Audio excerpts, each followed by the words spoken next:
April 3 வியாழக்கிழமை. நீரே என் விருப்பம். பரலோகத்தில் உம்மையல்லாமல் எனக்கு யார் உண்டு? பூலோகத்தில் உம்மை தவிர எனக்கு வேறே விருப்பமில்லை. சங்கீதம் 73:25.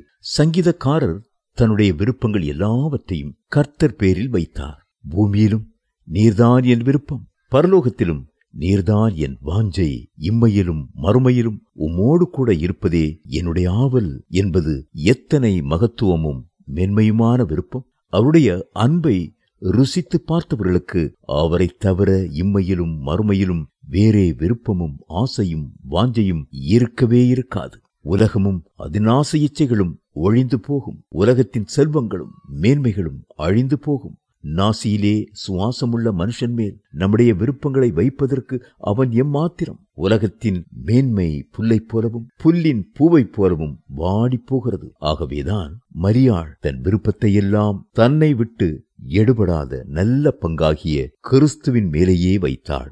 தாவீது கர்த்தருடைய பிரசன்னத்தையும் சமூகத்தையும் வாஞ்சித்தார். தேவனே, நீர் என்னுடைய தேவன், அதிகாலமே உம்மை தேடுகிறேன். வறண்டதும் விடாய்த்ததும் தண்ணீரற்றதுமான நிலத்திலே என் ஆத்துமா உம்மேல் தாகமாயிருக்கிறது, என் மாம்சமானது உம்மை வாஞ்சிக்கிறது என்று தன்னுடைய விருப்பத்தை தேவனுக்கு தெரியப்படுத்தினார். சங்கீதம் 63:1. கர்த்தர் மேல் இருந்த அளவற்ற வாஞ்சையின் நிமித்தம் தேவனுடைய ஆலயத்தின் மீதும் அவருடைய வாஞ்சை திரும்பியது. தேவனுடைய வசனத்தின் மேலும் அவருடைய வாஞ்சை திரும்பியது. கர்த்தருக்கு அடுத்த எல்லா காரியங்களையும் அவர் நேசித்தார். கர்த்தர் பேரில் உள்ள வாஞ்சையினால்தான் கர்த்தருடைய ஊழியங்களை அதிகமாய் ஊக்கப்படுத்தினார்.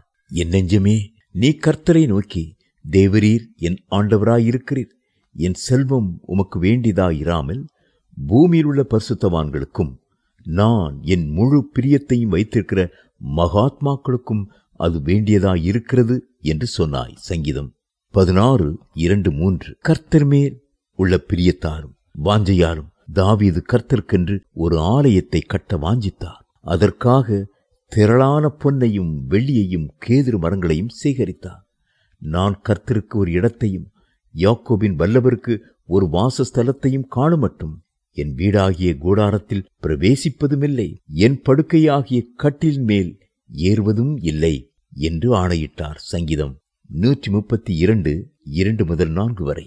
எத்தனை வைராக்கிய வாஞ்சை என்பதை பாருங்கள். தாவீதின் அந்த விருப்பத்தை கர்த்தர் அவனுடைய குமாரனாகிய சாலோமோன் மூலமாய் நிறைவேற்றினார். ஆம், கர்த்தர் நம்முடைய வாஞ்சைகளையும் கூட நிறைவேற்றுவார். நம்முடைய வாஞ்சைகள் பூமிக்குரியவைகளாய் அழிந்து போகிற பொருட்கள் மேலா இல்லாமல் தேவன் பேரிலும் ஆவிக்குரிய காரியங்கள் மேலும் இருப்பது எவ்வளவு மேன்மையானது!